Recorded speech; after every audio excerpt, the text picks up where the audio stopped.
तर आपल्याकडे गव्हाचं पीठ तर अवेलेबल असतं, पण कधी कधी तांदळाचं पीठ नसतं. तर तांदळाच्या चवीचे जर का आपल्याला मोदक खायचे असतील तर तुम्ही रव्याच्या मोदकाची ही रेसिपी ट्राय करून बघा. तुम्हाला नक्की तशीच चव लागेल. आणि हे पीठ तुम्ही सकाळी केलं ना तरी तुम्ही संध्याकाळी पण त्याचे मोदक करू शकता. तरी पण ते संध्याकाळी पण मऊ राहतं, चांगलं करायला येतं आपल्याला त्याचे मोदक. तर मी तुम्हाला त्यामध्ये सारणाचं आणि पिठाचं काही टिप्स सांगितले आणि कशा प्रकारे साहित्य घ्यायचं हे सांगितलंय. त्यामुळे मस्त मऊ लुसलुशीत असे रव्याचे मोदक तयार होतात. तुम्ही नक्की पूर्ण रेसिपी बघा. तर मोदक बनवण्यासाठी आता आपण प्रथम उकड करून घेऊया. तर उकड काढण्यासाठी मी इथे सव्वा कप पाणी टाकलेलं आहे, 3 चमचे दूध आणि 1 चम्मच ऑइल आणि मीठ थोडंसं टाकलेलं आहे. तर हे चांगलं मिक्स करून घ्या आणि या पाण्याला चांगली उकळी आल्यानंतर आपण याच्यामध्ये 1 कप रवा टाकून घ्यायचा. तो पण चांगला मिक्स करून घ्यायचा. पूर्णपणे मिक्स होत नाही तोपर्यंत त्याला सतत हलवत राहायचं. आणि हा आपला रवा चांगला मिक्सअप झालेला आहे. आपण गॅस बंद करायचा आणि त्याला 10 मिनिटं वाफत ठेवायचा. तर आपला रवा वाफवला जातोय तोपर्यंत आपण सारण करून घेऊया. तर इथे मी सारण बनवण्यासाठी एक पॅन घेतलाय आणि पॅन मध्ये आपण 2 ते 2.5 चम्मच खसखस टाकून घ्यायची. ती चांगली खमंग अशी भाजून घ्यायची आणि चांगली भाजली गेल्यानंतर ती मी आता ही काढून घेतलेली आहे एका प्लेट मध्ये. आणि त्याच पॅन मध्ये मी आता 1 चम्मच तूप टाकून घेतलंय आणि 2 कप नारळाचा चव घेतलेला आहे. तर ह्या नारळाचा मी आधी त्याचा काळा भाग असतो ना वरचा तो काढून घेतलाय आणि मग त्याला चिरून मिक्सरला लावून घेतलंय. अशा रीतीने करून घेतलंय. तुम्ही हा नारळ खरडून पण घेऊ शकता, फक्त त्याला किसून घेऊ नका.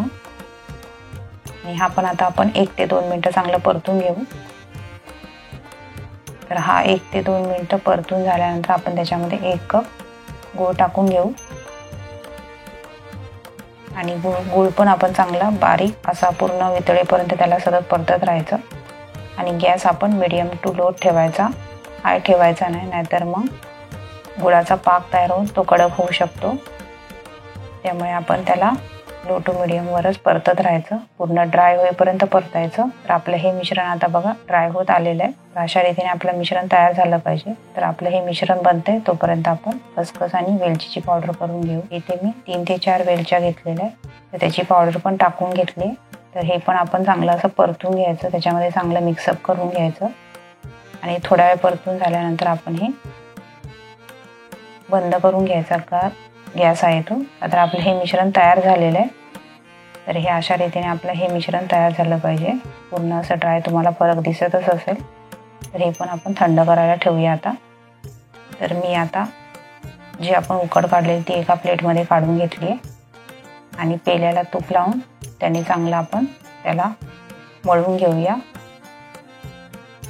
तर हे मळण्यामागे कारण आहे का, तर हे गरम असतानाच आपल्याला मळायला लागतं. जर का तुम्ही थंड झाल्यावर मळायला लागेल तर ते पीठ चांगलं मळलं जात नाही. तर आता मी हाताने मळून घेते. थोडंसं नॉर्मली थंड झालेलं आहे. तर हाताने चांगलं मळून थोडा वेळ झाल्यानंतर आपण थोडासा तुपाच्या हाताने परत त्याला मळून घ्यायचं. तर हे मळायला मला 7 ते 8 मिनिटं लागली. आणि त्याच्यानंतर बघा अशा रीतीने मऊ पीठ तयार झालेलं आहे. त्यातला तुम्हाला मी एक गोळा काढून दाखवते. तर एकदम असा मऊ गोळा दिसण्यासाठी आपल्याला कशा रीतीने पीठ पाहिजे हे तुम्हाला मी दाखवते. तर हे असं बोटाने असं दाबल्यानंतर त्याच्या कडा आहेत त्या अशा एकदम क्लीन दिसल्या पाहिजेत. अशा त्याला तडा नाही दिसला पाहिजेत, भेगा दिसल्या नाहीत पाहिजेत, अशा रीतीने पीठ पाहिजे. तर मी ह्यातला एक गोळा आहे तो एका वाटीमध्ये काढून झाकून ठेवते, म्हणजे तो कडक होणार नाही. तर जेवढं आपल्याला मोदक करायला लागणार आहे पीठ तेवढंच मी काढून घेतलेलं आहे. आणि त्याचे असे मी गोळे करून घेतलेले. तर त्यातला मी एक गोळा दाखवते तुम्हाला मोदक करण्यासाठी. तर 2 बोटाच्या चिमटीमध्ये अशी गोल अशी वाटी तयार करून घ्यायची. वरून खालपर्यंत त्याला सतत असं दाबत जायचं आणि खोलगट अशी वाटी तयार करून घ्यायची. साईडच्या कडा असतात ते एकदम बारीक अशा पूर्ण करून घ्यायच्या. या मोदकाचं असं असतं की हे फुटत नाही, चांगली वाटी तयार होते. तर छोटी चिमटी न करता वरून ते खालपर्यंत मोठी चिमटी करावी, म्हणजे मोदक छान दिसतो. तर आपलं हे बघा कळ्या पाडून झालेल्या आहेत. तर आपण त्याच्यामध्ये सारण भरून घेऊया. तर इथे मी 2 ते 2.5 चम्मच सारण टाकून घेतलंय. आणि हा मोदक आहे तो आपण आपल्या तळ हातावर घेऊन त्याला असा गोल गोल एका साईडला फिरवत राहायचं. त्याच्या खालच्या भागाला टच नाही झालं पाहिजे, अशा रीतीने फिरवायचं.